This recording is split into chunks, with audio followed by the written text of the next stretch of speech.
அனைவருக்கும் வணக்கம்.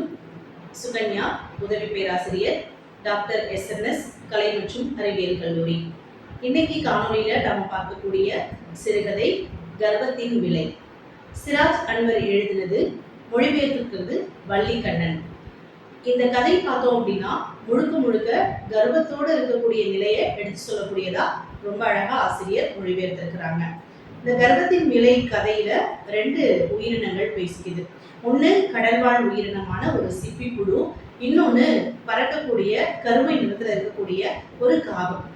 இந்த காகம் என்ன செய்யுது, இந்த சிப்பி புழுவோட இருக்கக்கூடிய ஒரு அபரிவிதமான ஒரு வித்தியாசமான கலந்துரையாடல், இதுதான் முழுக்க முழுக்க இந்த கதையில வரப்போகுது.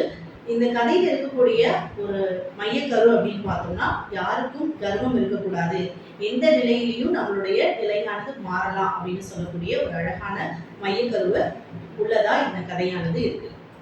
கர்வத்தின் விலை கதை ஆரம்பிக்கும் போது எப்படி இருக்கு அப்படின்னா, கடல்ல இருக்கக்கூடிய ஒரு பெரிய அலை, கடல்ல பல வகையான உயிரினங்கள் வாழ்ந்துட்டு இருக்கும்.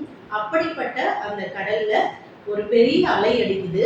அந்த அலை அடிச்சு அங்க இருக்கக்கூடிய கடலுக்கு அடியில இருக்கக்கூடிய ஒரு சிப்பி, அந்த சிப்பிக்குள்ள இருக்கக்கூடிய சிப்பி புழு, இது ரெண்டும் அப்படியே கரையில விழுந்துருது. இந்த சிப்பிக்குள்ள இருக்கக்கூடிய சிப்பி புழு எங்க வந்திருக்கோம், என்ன செய்யறோன்றது தெரியாம கடல்லையே இருக்கிற மாதிரி அது தத்தி தத்தி திரும்ப மேல வர்றதுக்கு முயற்சி செய்து, நாம கரையில தான் இருக்கோம், திரும்ப கடலுக்கு போகணும், எப்படியாவது கடல்ல போய் அடைஞ்சிடணும் அப்படின்னு அது முயற்சி செய்யுது. ஆனா ரொம்ப தூரம் தூக்கி வாரி போட்டதுனால கரையில இருந்து திரும்ப கடலுக்கு அந்த சிப்பி புழுவால போக முடியல. எல்லாருக்குமே தெரியும், சிப்பி அப்படின்றது கடல்ல இருக்கக்கூடியது, கடல்ல வாழக்கூடிய ஒரு ஒரு ஒரு அதிசயமான பொருள் வரக்கூடிய அந்த சிப்பி. மழையிலிருந்து வரக்கூடிய ஒரு மழை துளியை சேமிச்சு அதுக்குள்ள இருக்கக்கூடிய நிலையில ரொம்ப நாள் அது காத்திருந்தது அப்படின்னா அது முத்தா மாறும் அப்படின்னு சொல்லுவாங்க. அது போல இந்த சிப்பி புழு அதுக்குள்ள இருக்கக்கூடிய அந்த சிப்பிக்குள்ளேயே மறைஞ்சிருந்து தான் ஒரு பெரிய முத்தையே உருவாக்க போறோம் அப்படின்ற கற்பனையில இருக்கும். இப்போ அது கரையில விழுந்தது. கரையில அங்கேயும் இங்கேயும் தத்தி தத்தி தாவிட்டு இருக்கு. மெல்ல மெல்ல அந்த சிப்பியை திறக்கிறதுக்கு முயற்சி செஞ்சுட்டு இருக்கு. அப்படி முயற்சி செஞ்சுட்டு இருக்கிறப்போ அந்த கரையோரமா இருக்கக்கூடிய ஒரு மரத்துல ஒரு கருமை நிற காகமானது உட்காருது. ரொம்ப நேரமா இந்த சிப்பி அங்கேயும் இங்கேயும் ஆடிட்டு இருக்கிறத பார்த்துட்டு காக்காவுக்கு ஒரே யோசனையா இருக்கு.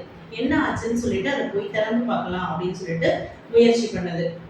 அப்போ அந்த சிப்பிக்குள்ள இருந்து ஒரு சத்தம் கேக்குது.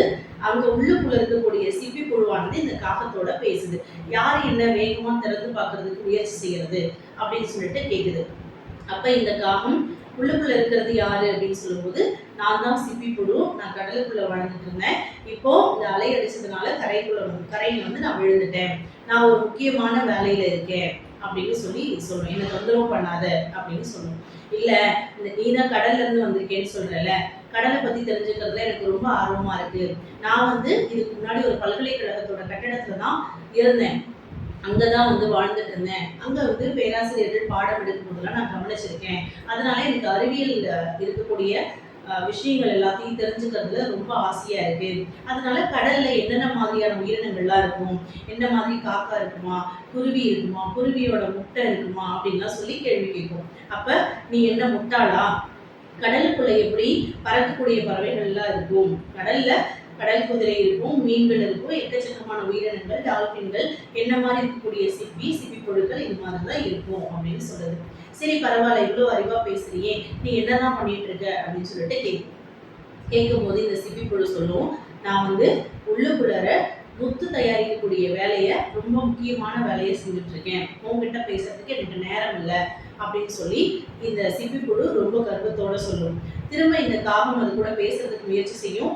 ஆனா இந்த சிப்பி புழு மறுபடியும் தன்னுடைய கர்வத்தால ரொம்ப அதிகமா பேசுமே தவிர எந்த ஒரு பலனும் கிடைக்காது.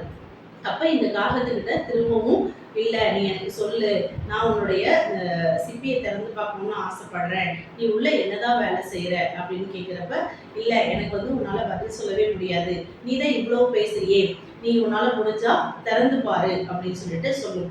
இப்ப இந்த காகத்துக்கு தன்னுடைய அந்த கொஞ்சம் நம்ம அதிகமா பேசிட்டோம் அப்படின்னா அதை சீண்டி பார்க்குற மாதிரி இருக்கும் இல்லையா, அது மாதிரி இந்த காகத்துக்கும் ஆயிடுது.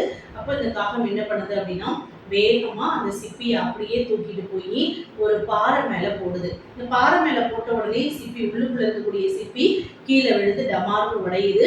உள்ளுக்குள்ள இருக்கக்கூடிய அந்த முத்து ஒரு பக்கம் உருண்டு ஓடி அங்க இருக்கக்கூடிய சாண குவியல்ல விழுந்துருது. அதே போல இந்த உள்ளுக்குள்ள இருந்த சிப்பி புழுவை ஒரே லவக்குன்னு இந்த காகமானது முழுங்கிருது. அவ்வளவுதான் மக்களே. ஸோ இது மாதிரி நம்மளுடைய விஷயங்கள் எப்பொழுதுமே நமக்கு இருக்கக்கூடிய கிடைக்கக்கூடிய விஷயங்களை மற்றவங்களோட பகிர்ந்துக்கணும். இன்னொன்று, யாருக்கும் குறைஞ்சவங்க கிடையாது. எல்லாருமே எல்லா நேரங்கள்லையும் மிகவும் ரொம்ப உயர்ந்த இடத்துலயே இருக்கும் அப்படின்னு நினைக்கக்கூடாது. இப்போ இந்த சிப்பி என்ன நினைச்சிட்டு இருந்தது, இதுக்கு முன்னாடி வரைக்கும் நான் ஒரு கடல்ல இருந்தேன், நான் தான் ஒரு பெரிய வேலையை செஞ்சுட்டு இருக்கேன் அப்படின்னு கர்வத்தோட இருந்தது. டோட்டலா அப்படியே கடைசியா இந்த காகம் என்ன செய்யுது, சிப்பி புழுவையே விழுங்கியது. முத்தும் சாணக்குவியல போய் விழுந்துருது. ஒரு மனுஷனானவன் கர்வத்தோட இருந்தான் அப்படின்னா எந்த நொடியிலையும் எப்பொழுதுமே எப்ப வேணாலும் என்ன செய்யலாம், கீழே விழலாம் அப்படின்றதுக்கு இந்த கதை ஒரு முக்கியமான ஒரு மையக்கருவாக இருந்து நமக்கு எடுத்து சொல்லுது.